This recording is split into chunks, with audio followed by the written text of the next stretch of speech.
a Slide-versation with Slug from Atmosphere. Where do Sad Clown and Last Starfighter stand with you? You know, the Last Starfighter was just a kind of a silly way to speak towards martyrdom. And Sad Clown was just kind of about, you know, the idea of like falling apart and having to hold it all together to get up on stage and make other people happy, you know. I am not a martyr, and I'm not falling apart. So now I don't really, I still embrace, obviously, the catalog and the things in my life and experience that helped shape that material, but I'm on to whatever's next. I don't know what that is. When did you know it was time to move on from emo rap? Once everybody else came along and started stealing emo rap, I was out. I'm like, you know, I'm not gonna sit here and wrestle with people who basically stole my style. You know what I'm saying? So I just want to go make a new style. Probably what this dad rap thing is. But then they still, you know, people started throwing Jay-Z and Nas all up in there, and it was like, nah, that's not dad rap. That's mature rap, but that's not dad rap. You know what I mean? Like, they're not rapping to you like they're trying to, you know, steer you, give you advice like you know, uncle advice. You know what I mean? So now I got to go and come up with something new again. How do fans react to the evolution of your music? You know, nobody ever likes an album when it drops. Not for us. When we put out a new record, everybody goes, "Oh, I was just getting used to the last one," you know. And I think that's kind of become the joke that's followed us. Is like, nobody liked Mi Vida Local until we put out Whenever. You know what I mean? And that, I'm okay with that, because what that tells me is that people like to chew on what we do and take their time with it to figure it out, and then they like it just in time for us to switch, you know, and I'm okay with that. I think that's a part of it's one of the moving parts of our career and why we've been able to continue to do this for as long as we have and at the level that we've been doing it. What's the progression been like for you as the artist? You know, I used to write a lot more insular, and nobody complained. You know, if you look at like the whole of the God Loves Ugly era, all of that was very insular. And then that made my pendulum swing further out when I eventually got around to, you know, the Lemons and the Family Side and those, you know. And then now the pendulum gets to swing back in where I get to be a little bit more personal again. But now it's like I learned some new tricks along the way, so I can take these personal things and make them less selfish, more open for interpretation. So it's almost like taking the different styles that I've learned and trying to squish them together to develop and just evolve. You know, I never ever wanted to do just a full switch. You know, I don't like to switch gears too heavy. I like to like gradually shift and move so that when you do look at the arc of what we've done, if you see anything that was a drastic change, you can actually pinpoint why, as opposed to ever feeling like, oh, that last album didn't do well, so I'm switching, or oh, this album did great, so I'm going to keep trying to do that again and again. Like, I don't want any of that. Like, I don't want something I made to box me in or box me out. I want everything that I do to be able to be true to the moment that I'm doing it. Is it a risk to make music about everyday home life? I mean, people are so scared to be regular that they don't realize that even that's regular. It's regular to not want to be that. You know what I'm saying? And so it's like, to me, taking the chance to make songs like that, nobody else would. Nobody has the balls to do that. You know what I'm saying? Everybody's too afraid of how they'll be perceived.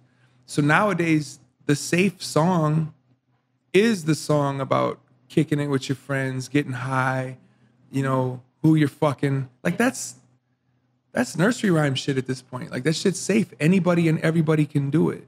You know, so I do want to figure out how to write songs that have never been written, at least in this genre. You know what I'm saying? Like I don't know if that song has ever been written in the world of folk music. I don't know. You know what I mean? But I know in my world of music, anybody ever talked about stepping on a Lego before. You know what I mean? And so to me, that is the kind of shit that I want to do. You know, not to say I want all of my songs to be about regular shit.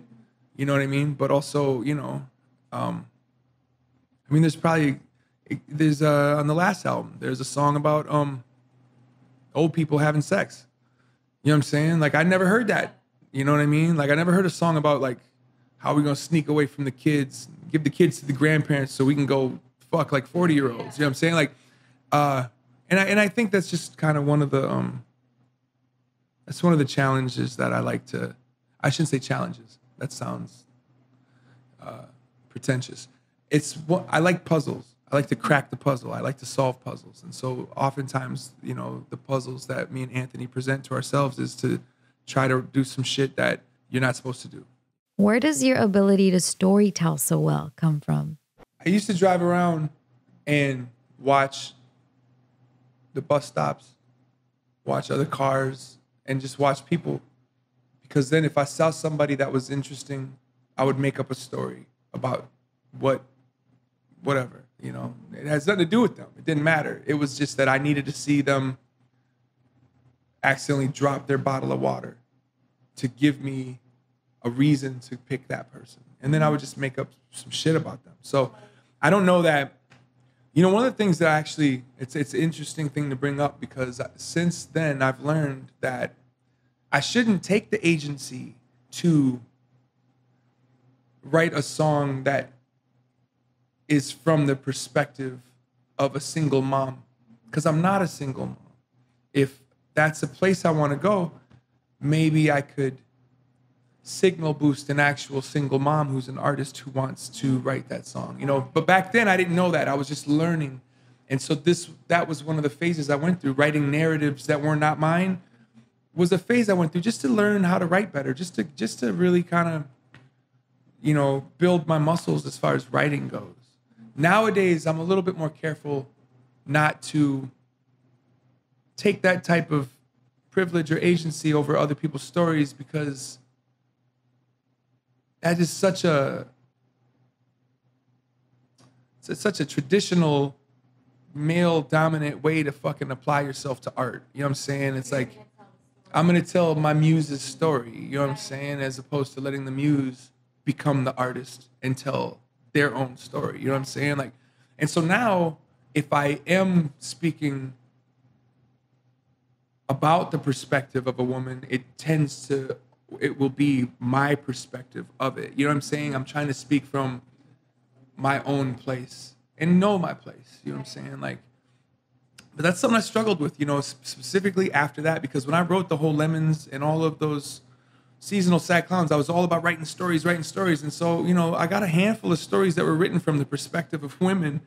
And afterwards, I realized, like, yo, like, that's not my space. You know what I mean? Like, I could still figure out how to write these stories from my space, but I do think it helped me learn to write better. It helped me learn to see better. It helped me learn to even see the world better. Do you think Drake is one of your hip hop sons as much as we do? Most people, if they become familiar with our music, you tend to have a strong opinion. Right. You either are like, it's not for me, or I'm all about it. Like, we're not much for, like, there's not a lot of people that are like, oh yeah, well, it's okay. I like, you know, it's like you either don't like it or you do like it. And I feel like if Drake knew who we were, he would really like it.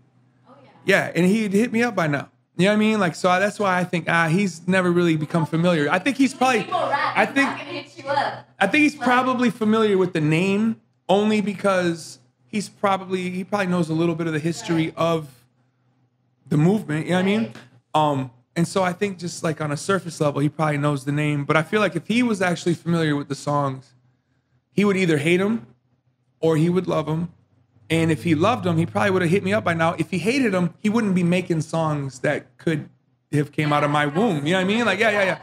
So That's why I think it's just circumstantial. Right.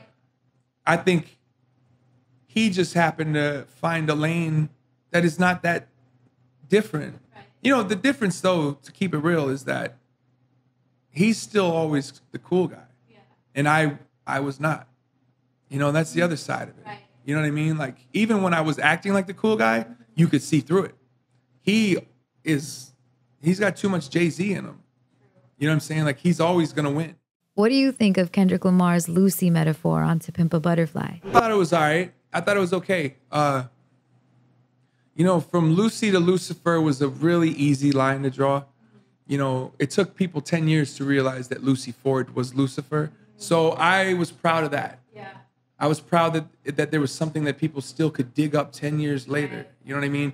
With the Kendrick thing, his album was it had a lot more pop potential.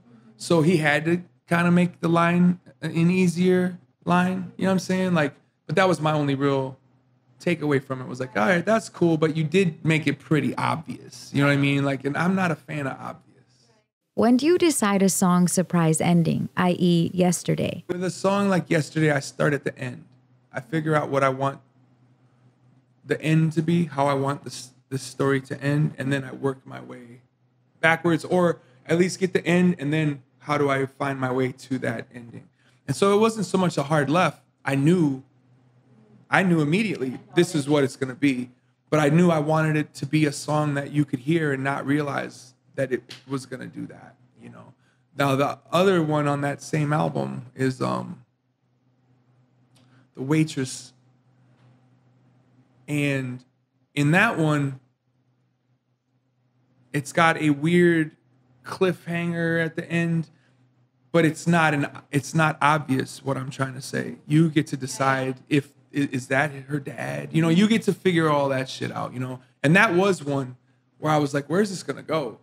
I can't make this song last 2 hours. You know what I'm saying? Like, how am I going to end this? And that was one where I had to, okay, I found my out. You know what I mean? Like, whose decision was it to reverse abusing of the rib lyrics on Fuck You, Lucy? Oh, I did that.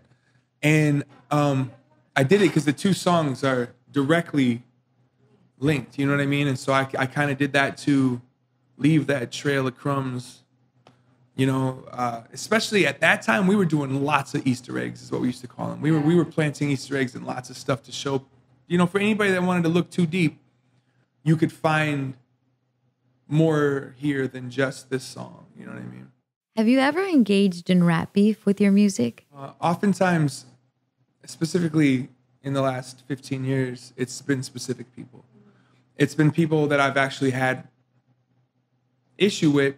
And then I go, well, you know what? Here's how I'm going to resolve my issue with you is I'm going to squeeze a good song out of this. And I'm not going to say your name.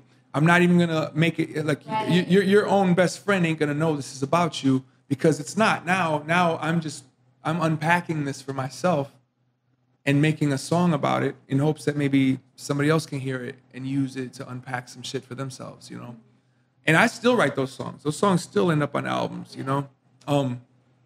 But I haven't actually had beef with another artist, not artist beef, right, in a long time. Like, I can't even, you know, and only Minneapolis kids, you know, back in the day, there was always little beefs, you know, because it was all competitive, you know? Right. But once I was able to establish myself, then all of my beefs were with just actual people. Have you ever gotten too personal on a song? I wrote a song once that hurt my father's feelings really bad. And when I found out that it hurt his feelings, it was too late for me to apologize to him. And so I kind of made a promise to myself that from now on, if I have to hurt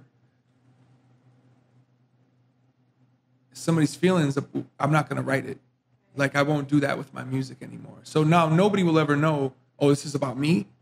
You know what I mean? I might take my feelings about you and put them in the song, but you're not going to know it was about you. Like, I just made a promise that I would never use my pen to hurt somebody I knew. You know what I mean? Because you just never know if you're going to regret that. Like, let's say me and you don't like each other no more, and I write some shit, and then you get hit by a bus, and I'm going to be like, man, why did I add this negativity to the situation? You know what I mean? And so I don't really do that anymore. Now, the only person that I can really throw down or hurt is myself. Is it a relief to forego Soundset this year and focus on Rhymesayers Anniversary instead? Oh, yeah. The anniversary is my party. You know, Soundset got so large that it was no longer our party. It anybody and everybody took ownership of that. And way more stressful. Yeah, the 25-year anniversary will be way less stressful because it's just a Rhymesayers party. And if you're not fucking with Rhymesayers, then you're not fucking with it. You know, but Soundset, it was like, well, yeah, the goal was to attract people from different mind states to come and kick it together, which, you know, is beautiful on as a party, but as one of the people who was responsible for it, yeah, it made me crazy. Like I've been announcing from stage that this is the last sound set for like the last 4 sound sets. You know what I'm saying? Like, so finally I was right.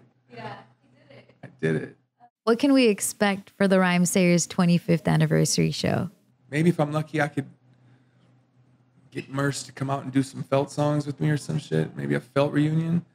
You know, I'd like to see Doom pop up. You know what I mean? Like, so but I don't know yet. I'm on tour. I'm out of the office. I'm not taking calls from them fools. You know what I mean? Like, so I don't really know where their heads are at. I won't know till I get home and they sit me down and go, well, here's what we're thinking. And it doesn't matter. My vote don't matter anyway.